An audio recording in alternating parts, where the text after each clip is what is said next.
Our time to act is shrinking, but our activists are linking. Nuclear hot seat.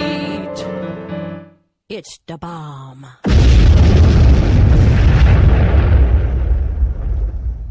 Welcome to Nuclear Hot Seat, the weekly international news magazine keeping you up to date on all things nuclear from a different perspective. My name is Libbe, HaLevy.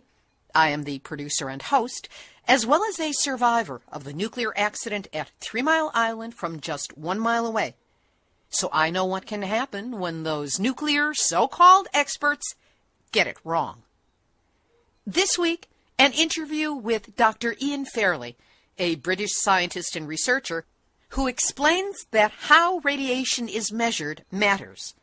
And there's a real difference between the gold standard currently in use, known as linear no threshold, and pressures on the Nuclear Regulatory Commission to change it into something based on junk, I put the word science in quotes and calling it junk science, that touts that radiation is good for you.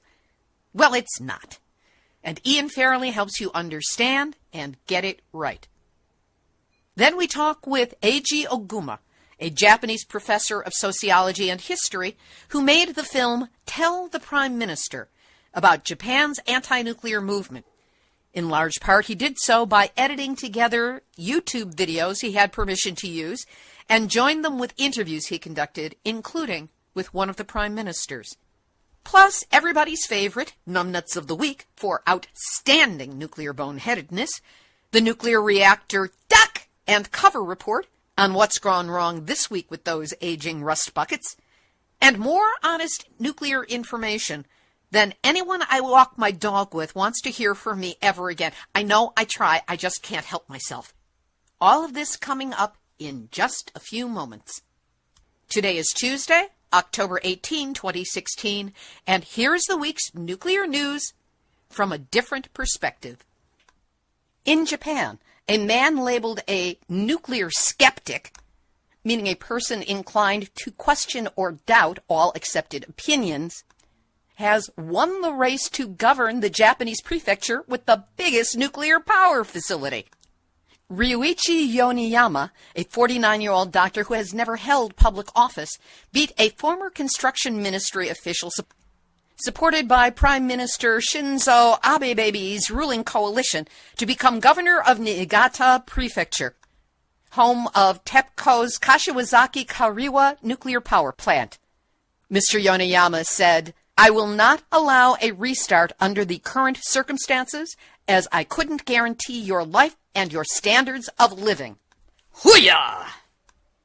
A new survey by Asahi Shimbun found that 57% of citizens nationwide are against restarting nuclear power plants, nearly double the 29% who want reactors brought back online. The telephone survey was conducted on October 15 and 16 of this year. And now, Nuclear hot seat, nuclear hot seat, nuclear hot seat, numbnuts of the week.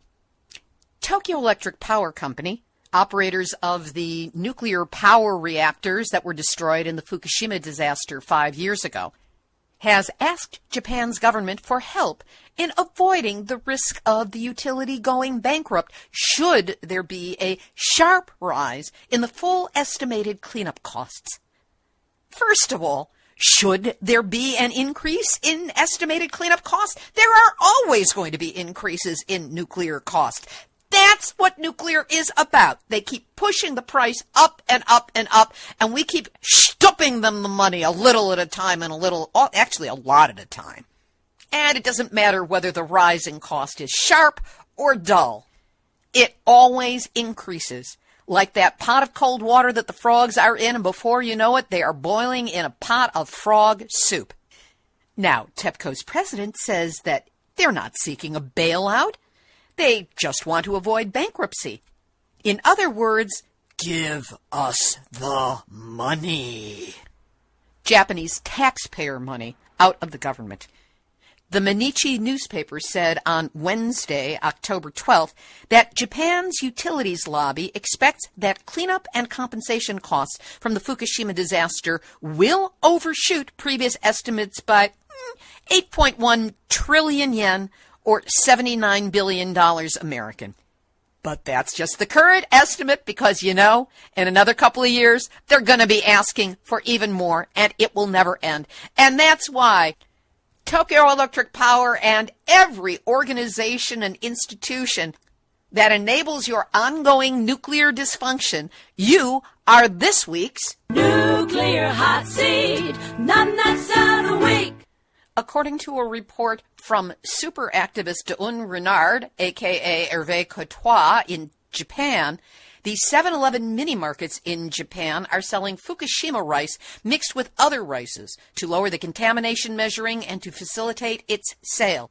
A sample of this rice was processed and then measured with a germanium semiconductor detector at the University of Tokyo, and results are, to quote the phrase here, to be worried about. And Japanese photographer Aiko Sato has a picture of a one-eyed frog, as well as other deformities and mutations in insects, reptiles, and birds. This from the documentary film Paradise Phantom, which has just come out.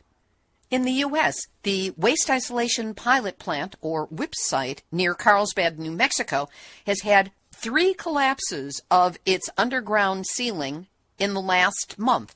So rather than fix the problem, the Fed suggests that a section of the government's only underground nuclear waste repository be permanently sealed. Energy Secretary Ernest Moniz has gone on record saying that WIPP will be open again for operation by the end of December, a mere 2.5 months away. Any bets? Anyone holding their breath? The Arizona Department of Environmental Quality has issued 3 air quality permits for 3 uranium mines in or adjacent to the Grand Canyon National Park.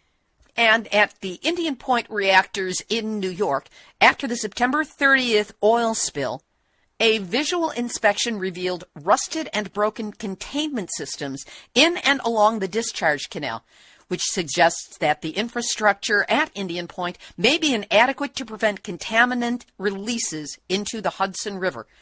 Since 2011, there have been over 40 spills and unexpected shutdown events at Indian Point Nuclear Reactor, which is only 30 miles from Midtown Manhattan. Give my regards to Broadway. Today's featured interview is with Dr. Ian Fairlie. He is an independent consultant on radioactivity in the environment living in the UK.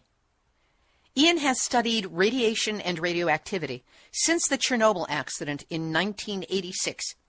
He received his doctorate from Princeton on the radiological hazards of nuclear fuel reprocessing, and from 2000 to 2004 was head of the Secretariat of the UK government's Committee on Internal Radiation Risks.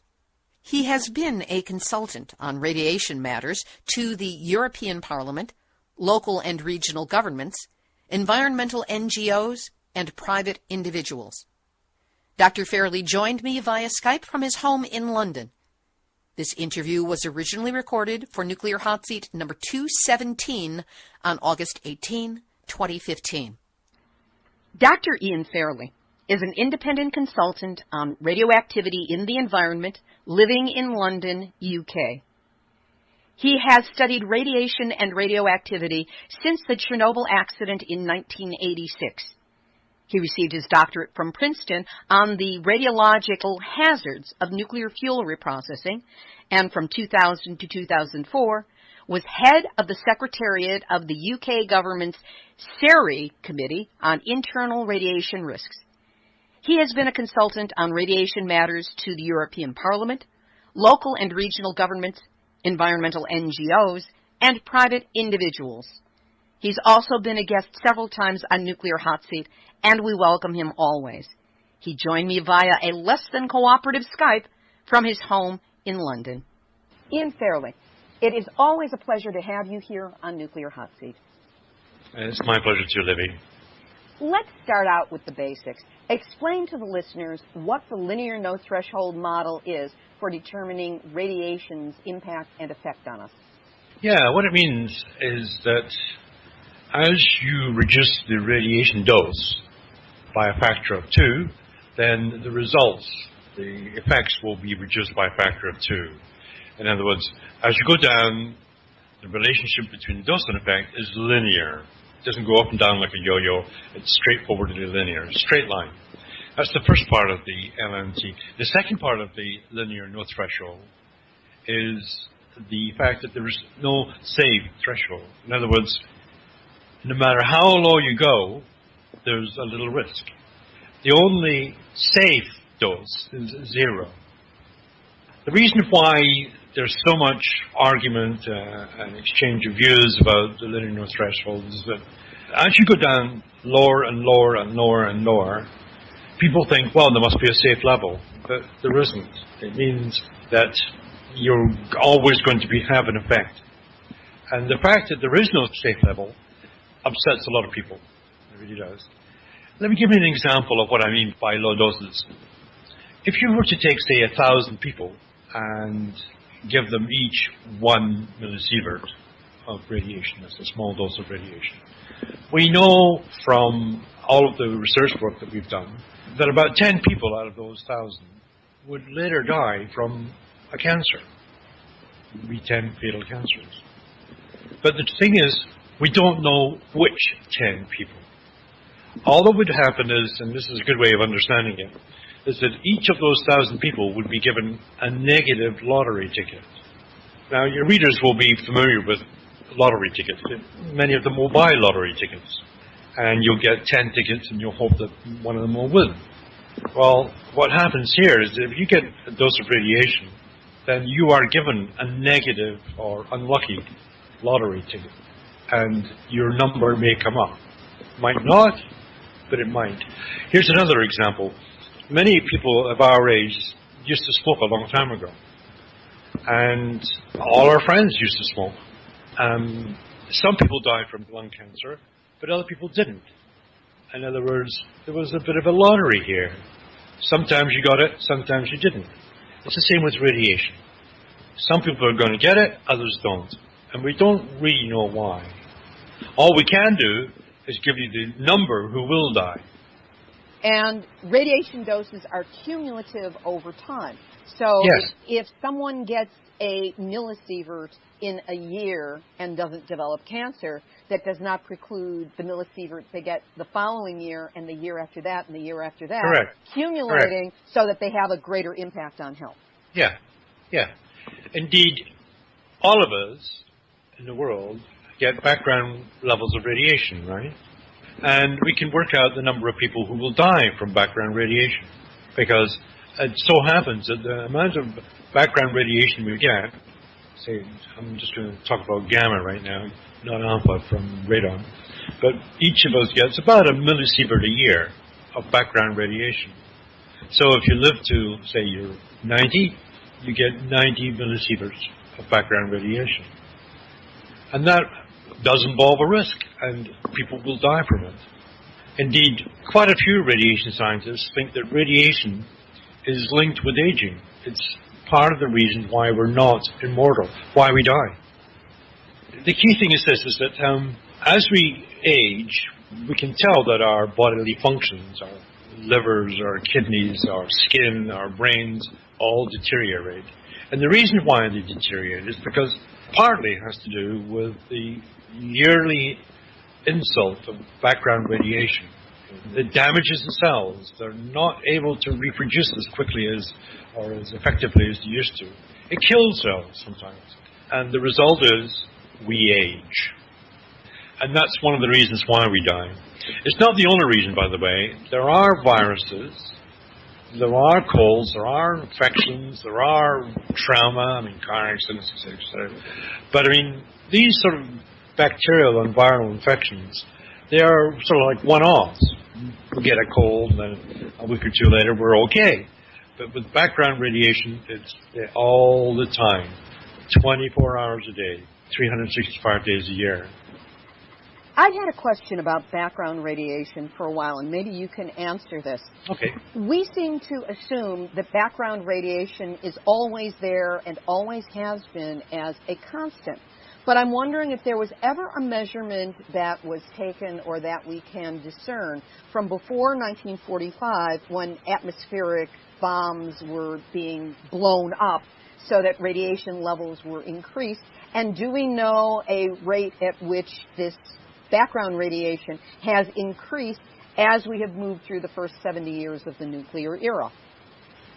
It's a good question. I don't know the answer.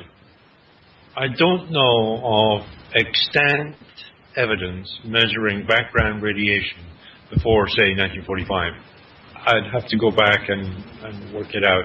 However, there are studies which measure the amount of radioactive fallout from the atmospheric test bomb. If you go back to the early reports of UNSCEAR stands for United Nations Scientific Committee on the Effects of Atomic Radiation, you can find older reports which discuss the amount of radioactivity in the air. Now, doesn't fully answer your question. You talk about dose. And getting from radioactivity, say from cesium and strontium, to dose is very complicated. But you can get a proxy on it. Your next question is, how much has that increased? It certainly has increased, but I would have to go back to and crack open the books to figure out by how much. Can I give you another little anecdote, and that is this. When they are making radiation meters, detection equipment for radioactivity and radiation, they have to use metals which have got very, very low amounts of cesium and strontium in them, right? Mm-hmm. Because otherwise they screw up the readings, right? It's going to skew the results, yeah. Exactly, right. And do you know where they get the metal for that? No. From World War I battleships sunk up in the north of Scotland after the end of the First World War, German battleships, but they were scuttled up a place called Scapa Flow. And they go down there and they get the steel from that. It's very expensive, and use it in order to get what they call low background steel. That's the only way they can trust that it hasn't been contaminated by radiation. Yeah, because it's been at the bottom of the sea since 1918. So let's keep going with this to understand the compare and contrast. You've talked a little bit about linear no threshold, and we can get back to that. But in contrast, what are the hormesis people saying? By the way, I usually say hormesis, no horeusis, for believing and talking about this as though it's something credible. But anyway, we can drop that bad joke for now. And what is hormesis theory saying, and where in the world does this thing come from? In the 1950s and 1960s, there were a lot of radiation biology experiments in cell cultures and on little lab animals like rats and mice. They were done to figure out what the effects of radiation were. Some of those studies showed, some by the way, not all, maybe about a quarter of them, showed that if you gave a tiny little dose to these lab animals and then followed it up later, say an hour later, with a bigger dose, like say, start off with a little tickle dose of 1 millisievert and then gave them 1 sievert, 1,000 times bigger, and looked at the results, you would find that the cells or the mice who had received a tickle dose did better than the mice who had not received a tickle dose. Right?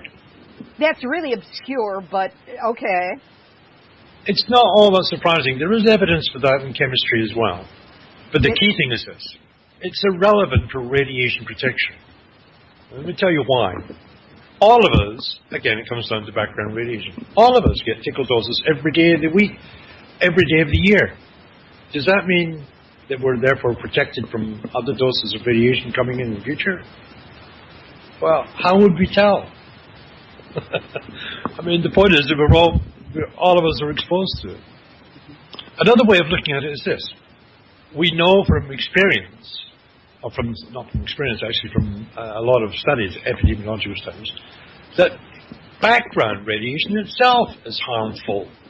And there's quite a few studies showing that now. We know, for example, that about 20% perhaps of all background cases of leukemia are due to radiation.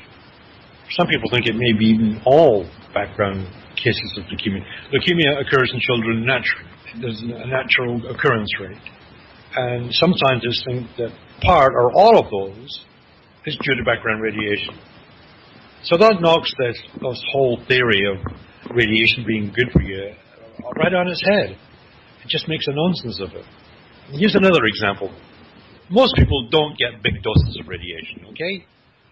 The only place where I can think of where people deliberately get big doses of radiation is in radiation therapy. There's those people who need to get high radiation doses to deal with a thyroid cancer or a big lump in their brain or a tumor somewhere or other. Those people, the people who are receiving radiation therapy, do get big doses, right? Do we give them a little tickle beforehand? No, we don't. Of course we don't. If you were to mention that to therapists who work in hospital, they would think you're crazy. We don't do it. Or here's another example. Think about nuclear workers who work in a nuclear power station. They're exposed to relatively high levels of radiation. Instead of getting a millisievert a year, which is the background rate, they may get a millisievert every 2 weeks, something like that. Do they show that they are more protected? No, they don't. They show a healthy worker effect, but they show the healthy worker effect for everything, whether it's asbestos levels, whether it's dioxin levels, or whatever.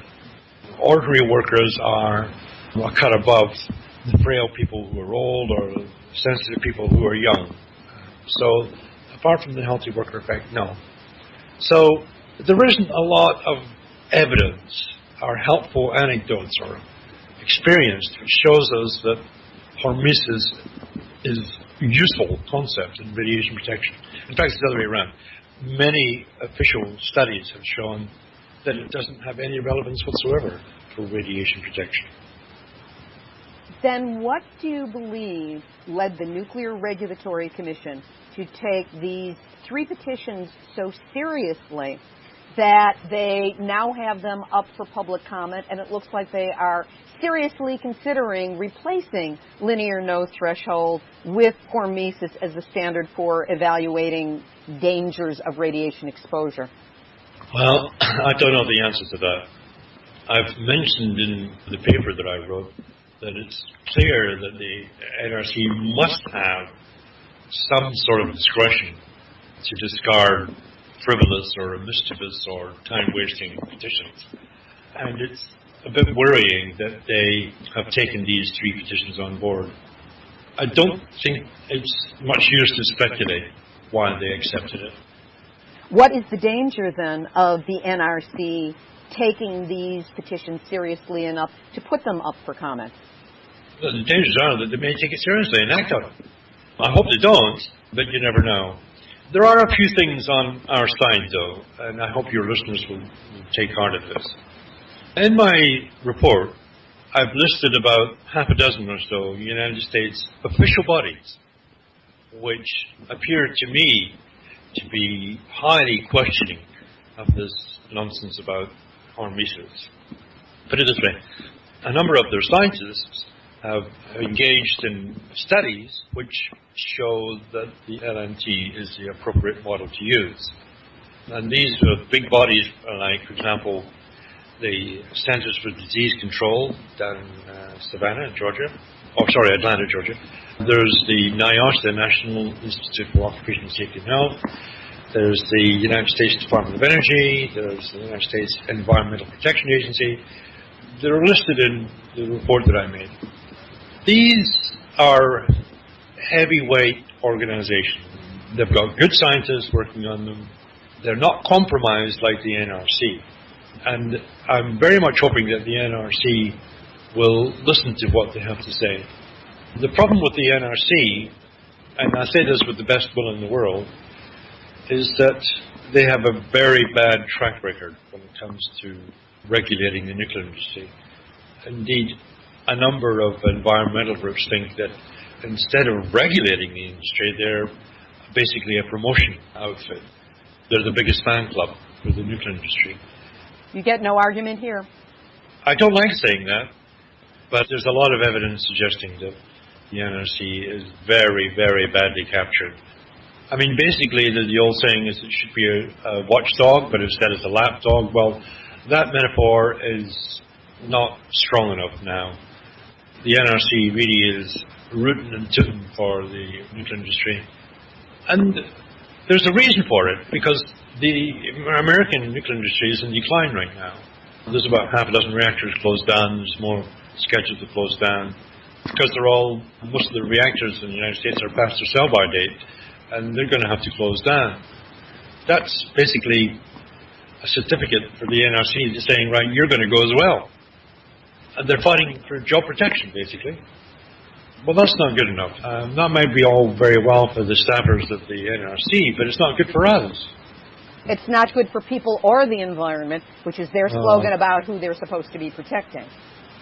Now, something that it's important for listeners to understand, and that you've referenced a number of times, is this really terrific written report that you have on your website. It's a PDF, which sets out the entire issue here and is a complete refutation to Hormesis. What is the report, and how can people access it? It's an 11-page report. What it does is it sets out the main arguments that are used by the Hormesis advocates. Another phrase for them, by the way, is radiation deniers. Oh, that's a much better one. Thank you. I'll use that from now on. Okay, radiation deniers. I've tried to use less inflammatory language and use the language that would be used by one scientist to another in an official publication. After all, I am a scientist, therefore I observe the rules of the game. So my report is written as if it had been commissioned by a public body, and basically what they want is disinterested views. In other words, unbiased, straightforward, factual findings that isn't highly colored or doesn't use, as I say, inflammatory language. What I do is that I look hard at the evidence that is used by Hormesis advocates to see whether in fact it stands up or not. And what I find is that there is a little bit of radiation biology evidence. However, it's by no means conclusive. There is just as many studies, in fact even more, which don't show this effect. But even if we were to accept it, it wouldn't mean anything in terms of radiation protection. It would be irrelevant. And the reasons I give is because, well, we all have exposures to small amounts of radiation every day. Much smaller than the amounts used in these radiation biology experiments, by the way. A millisievert over a whole year, which is what the background level would be for gamma radiation, isn't very much radiation. And I've put in my report, how would we tell if there were any benefits from this? Well, we can tell. And even if we could tell, what would it matter? We can't avoid background radiation. In other words, it's irrelevant. So it sounds like this is false science, bad, put it in quote, science, of a propaganda sort to try and push forward an unscientific basis for evaluating radiation dose. Yes, I think that's a good way of putting it. I would say that some people are unable to accept that radiation low-level radiation has effects. In particular, in Japan, many Japanese scientists, I've noticed, well over the majority, don't seem to be able to accept that radiation has its low-level effects. What it would do is it would force them to frame Fukushima in a very different way for Yes. the populace, and I think that there's tremendous pressure on the doctors over there and the researchers to not only not tell the truth, but not be able to tell the truth or be challenged, we know in various cases, with losing their ability to practice, losing their funding, losing their job. So getting back to this report. Apart from mentioning Hormesis and basically taking it apart, it also shows the linear, no threshold evidence. There's about at least 7 or 8 studies, and they've all got graphs, and they all show straight lines going down to zero dose.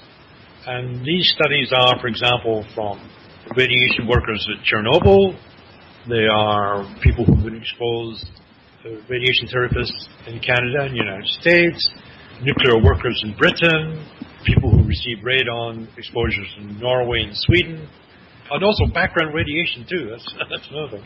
There's about 6 examples that I give of where people have received small amounts of radiation, and there are very large studies.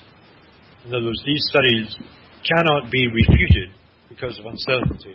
These are studies which are very powerful indeed. They've got good, narrow confidence intervals. We can be quite sure that the findings are accurate.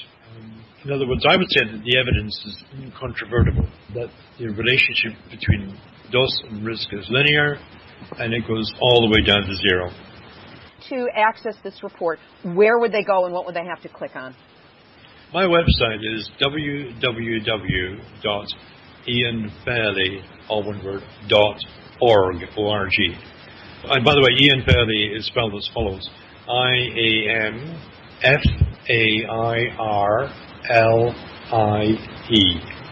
And if you go into my website, you just type in NRC, and it'll come up as well.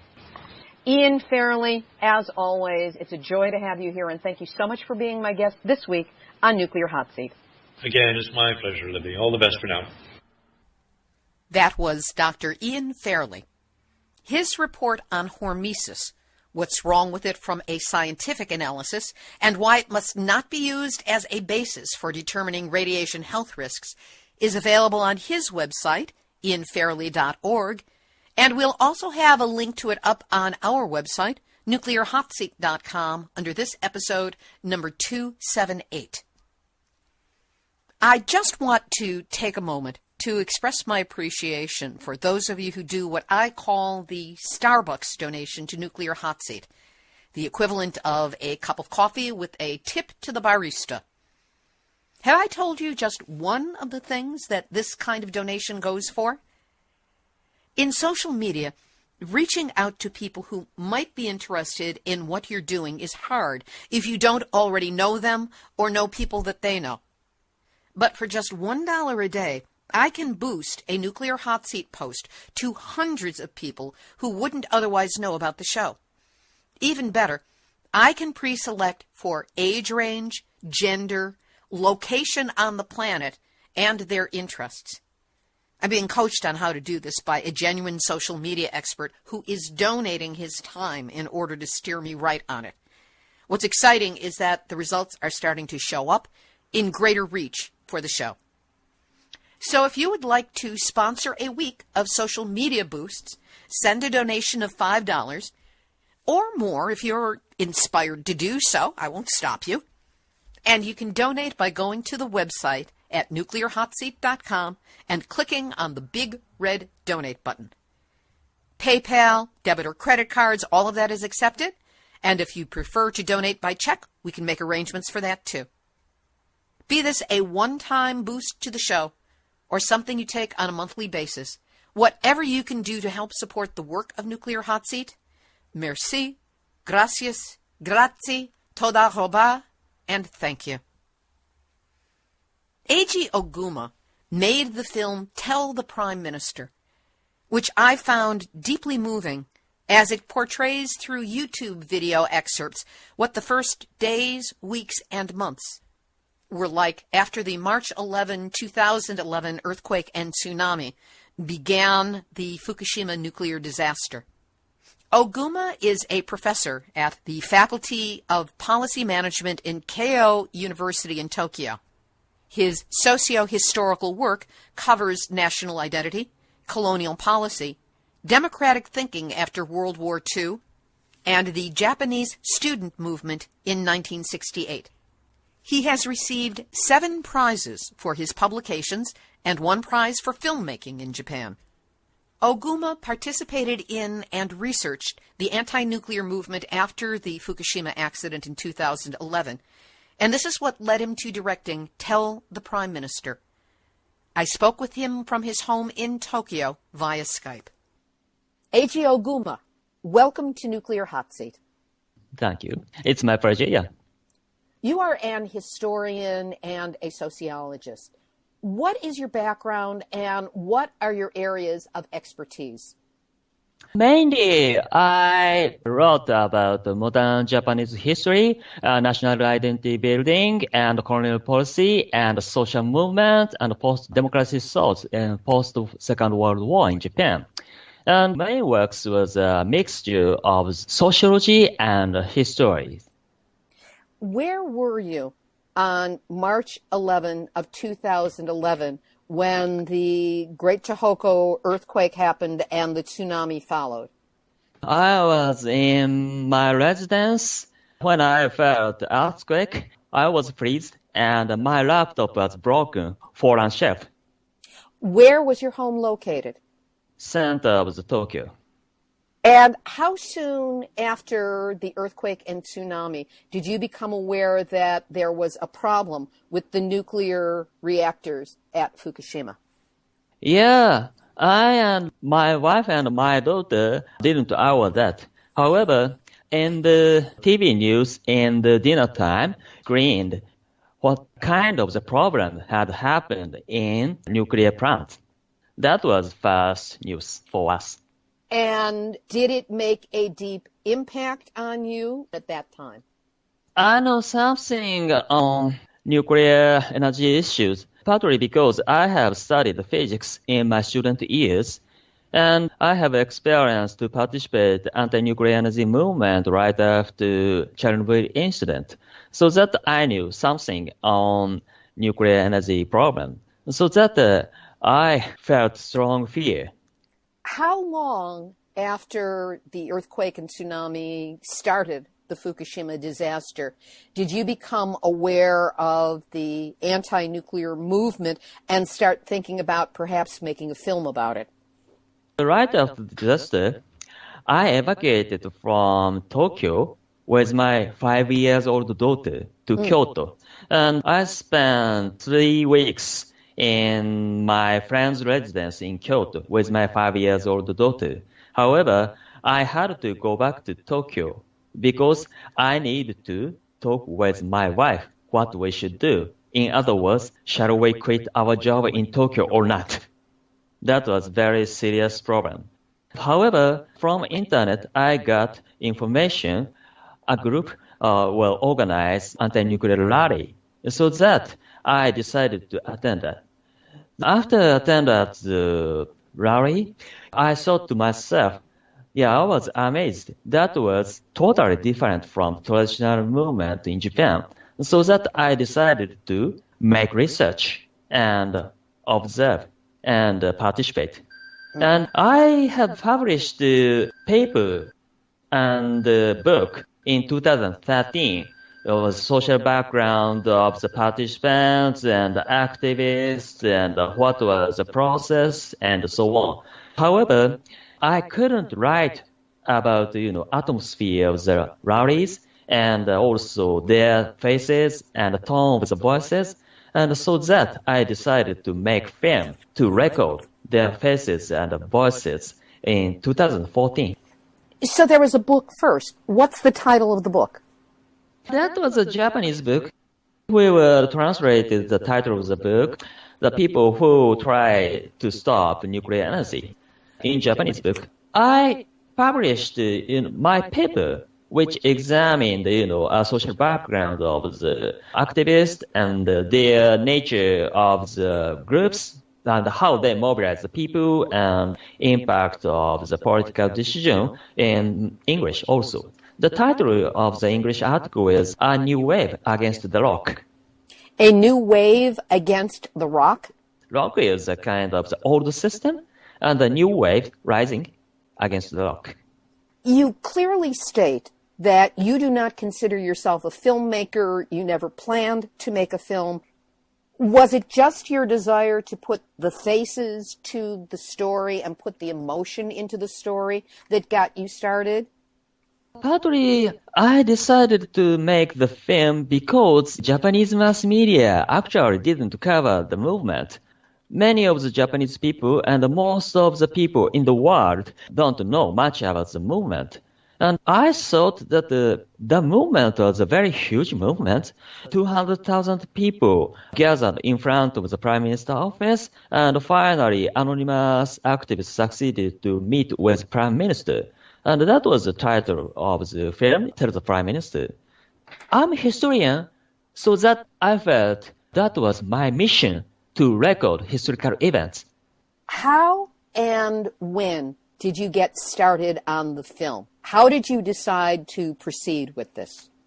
As I told you, I published a book and paper in 2013 in Japanese and in 2016 in English. However, I couldn't write about their faces and atmosphere of the demonstration.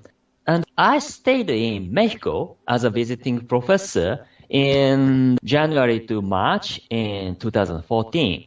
I gave lectures for Mexican students on the Japanese modern history, and I taught one class for the Japanese social movement, and I screened internet video for them, and they seemed amazed, and that was when I got my idea. After I returned to Tokyo, I talked with activists and asked cooperation, and I talked with one engineer. At the same time, he is a cameraman. I and Mr. Engineer, that was all of the stuff.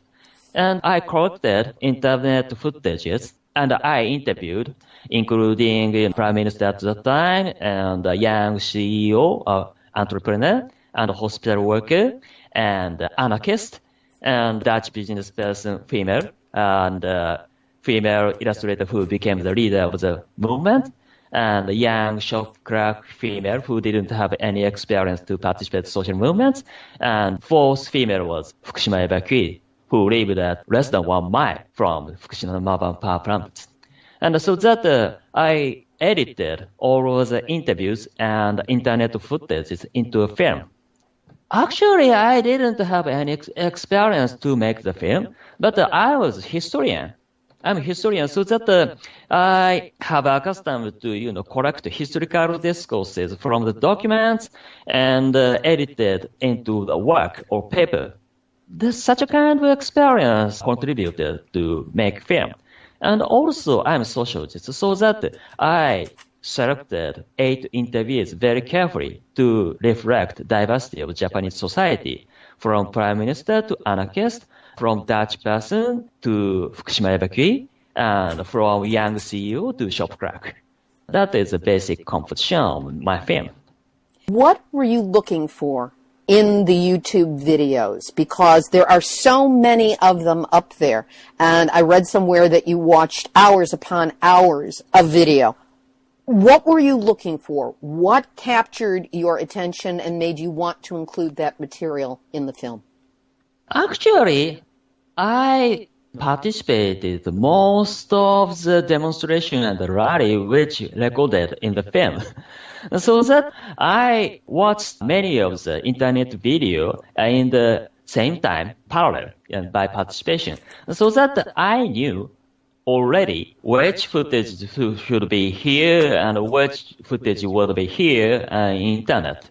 After I decided to make the film, I've checked many of the footages and carefully selected, but actually I knew everything on the movement by the process of the participation, so that I didn't fear, hardship. The movement as you documented was still very robust, with 200,000 people showing up for that Tokyo rally. It was truly a peak moment. Yet the movement seems to have fallen off in the years since then. What, in your estimation, is the reason for that? Actually, I think the movement in Tokyo in 2011 and 2012 was a kind of the part of the democratic movement in all around the world. Coincidentally, the movement was approximately the same time of the Occupy Wall Street movement and the European movement in 2012. And it was 2 or 3 years before of Taiwan and Hong Kong umbrella movement and the sunflower movements. And as I have recorded in the film, many of the activists inspired from the Egyptian revolution. It was January of 2011. And so that I thought from the beginning of the movement, I continued to participate in the movement, observe the movement, because I thought it was a kind of the democratic movement which happened all around the world. And so that I focused on the social background of the activists, and many of them came from the so-called cognitive precariat. Do you know? They are, cognitive workers, IT designers and music operators and PA operators and so on. That was because the movement was very colorful in music, design, cool design placard, and PA system, sound monitoring, and so on. And many of the participants made a speech by PA system. That was because many of the PA operators participated as activists. Such a kind of cognitive worker, at the same time very precarious. They are highly educated, however, they couldn't get stable jobs. And such a kind of cognitive precariat accumulated all around the world. It's the same goes US and Europe countries. And I attended the umbrella movement by the help of the coordinator. And I talked with activists of the umbrella movement. Many of them were highly skilled, highly educated, but at the same time couldn't get stable jobs. In Japanese cases, the movement, anti-nuclear energy movement, was triggered by nuclear disaster. However, basic social background was very common. As you may know, Japan will have been suffered from the economic stagnation since 1997. Average annual income of the Japanese employees 15% decrease, 15%. In such circumstances, so-called precarious workers has increased. That was social background, as I have recorded in the film. From such a kind of view, now we can see in Tokyo, kind of the serialized social movement had been happened. The peak of the anti-nuclear energy movement was 2012. Your film ends with this terrific demonstration only 18 months after Fukushima and the nuclear accident began. Only 3 months after that, there was a change of administration. In the film, you interviewed Naoto Kan, who was prime minister during Fukushima, and after that, he was followed by Yoshiko Noda. But Noda lost office, and Shinzo Abe, who has a much different political orientation, came in as of December of 2012. What changes have you seen in the Japanese anti-nuclear movement since Shinzo Abe came into office, and specifically since the Japan Secrecy Act was enacted? Yes, Japanese anti-nuclear energy movement now has developed into a part of the democratic movement in Japan. And many of the activists and ordinary participants have started social movement in different topics after 2011. In 2013, big protest movement had happened against secrecy bill. Japanese government tried to introduce new law to regulate information. And in last summer, Japanese government tried to change national defense policy. Big protest movement had happened in last summer, and approximately 200,000 people had gathered in front of the National Diet. And many of the activists and ordinary participants overlapped each other. In last summer, we found 100,000 or 200,000 people shouted. They protest against the change of the national defense policy. At the same time, they protest against the restart of the nuclear reactors at the same time. And how has the Secrecy Act impacted the movement? The impact from the secrecy itself was not so strong against the social movements. However, many of the Japanese mass media felt some kind of the impact, and they have gone to the self-shrinking or self-censorship, partly because Japanese mass media now losing their self-confidence because of stagnation of the economy and the decrease of subscribers and partly because the effect from the internet and globalization, traditional mass media losing subscribers. And so they are very fragile against threatening or tacit order from the government and so on. When did you release the film, and how have you been distributing it? I finished the film in last summer, and I contracted with the independent distributor in Japan. The distributor had their own theater. The theater in Tokyo screened the film 1 year since last August, and they distributed the film all around Japan, and many of the theaters in local cities in Japan screened the film, and many of the local community screenings have been organized.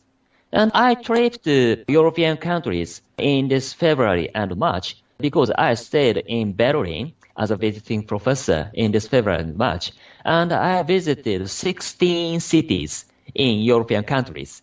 I tripped 10 universities in US in the September and early October. What has been the response of audiences to the film? I think it was very good.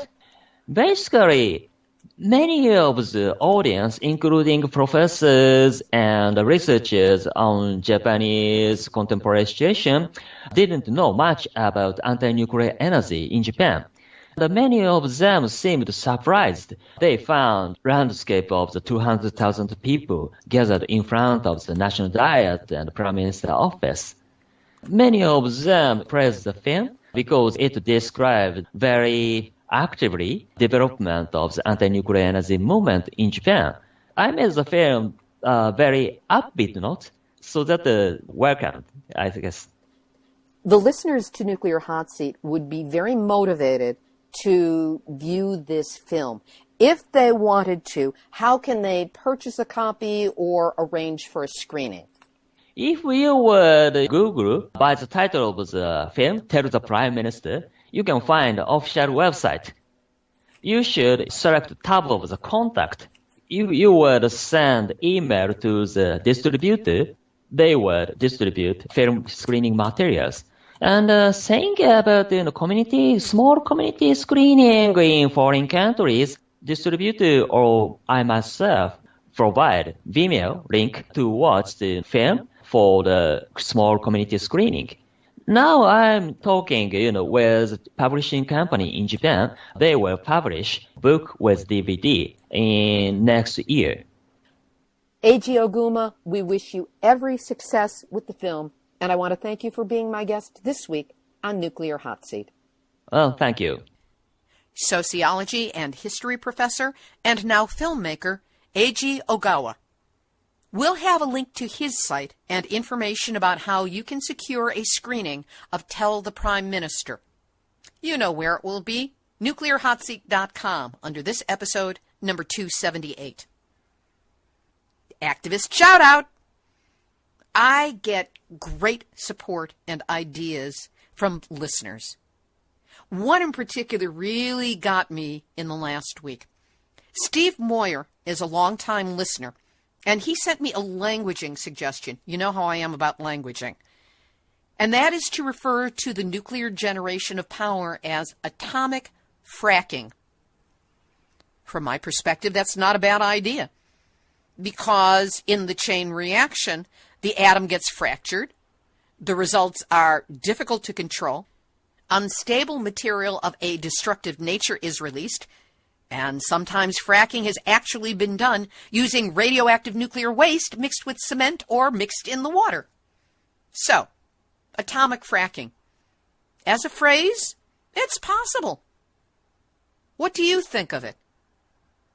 Send an email to info@nuclearhotseat.com, whatever your thoughts are on this particular matter. I'd love to know. And here's today's final thought. I've been ruminating on Twitter as digital leafleting, and our need to keep pushing ourselves to learn new platforms, bigger and more powerful platforms, to harness the internet.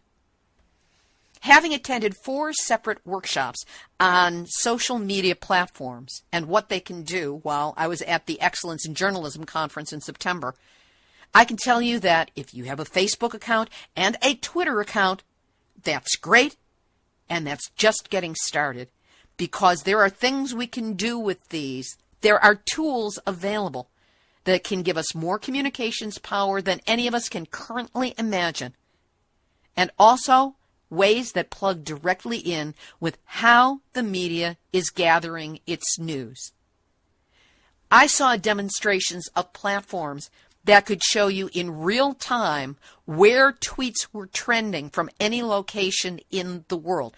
They showed us an example with the New York bombings that had happened that weekend, and a stack of 36 tweets that came from one block in a very short period of time, by physical recognition of the pictures that were on it, by people saying what their location was. I don't even know if it had a hashtag yet.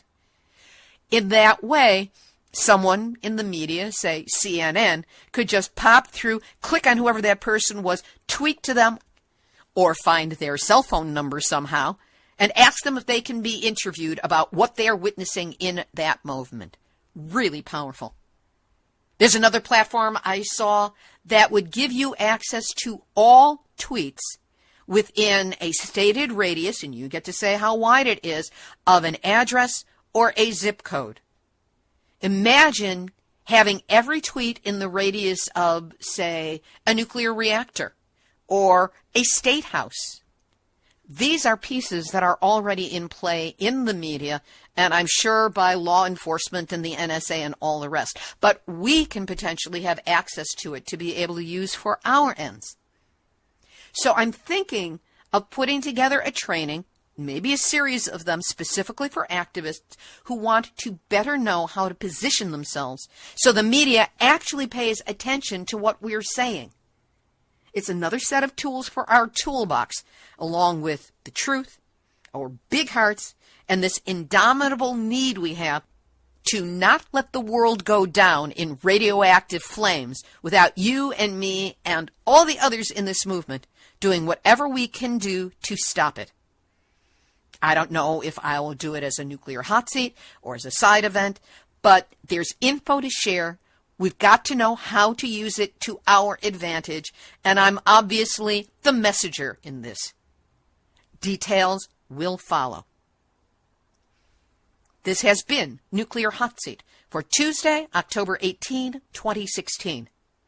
Material for this week's program has been researched and compiled from miningawareness.wordpress.com, WSJ.com, deunrenard.wordpress.com, Reuters.com, Asahi.com, Ecological Options Network, Eon3.net, AP News, AZDEQ.gov, Patch.com, NJ.com, Bloomberg.com, KnoxNews.com, TheHill.com, RidgewoodBlog.org, Reformer.com, AUNews.yahoo.com, ABC.net.au, Independent.co.uk, GlobeandMail.com, DailyNews.com, the Nuclear Regulatory Commission, and the brilliant, compassionate, heart-centered souls, and God, aren't they good-looking, in the anti-nuclear movement all over the world.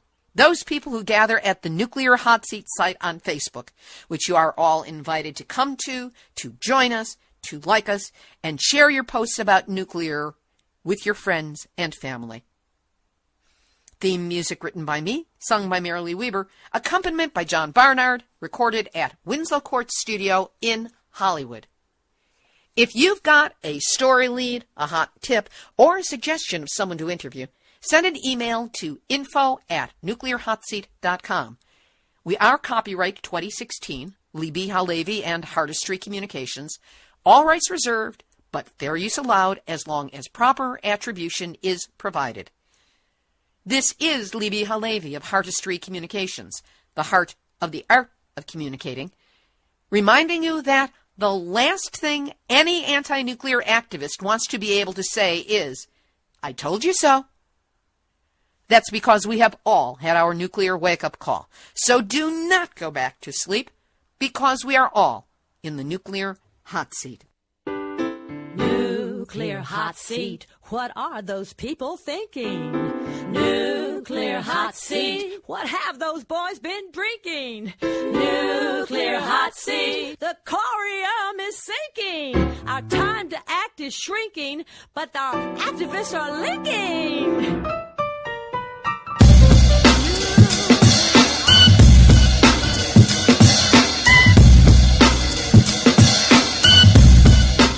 This is Ozzy Skateboard, and you're listening to UCY.TV.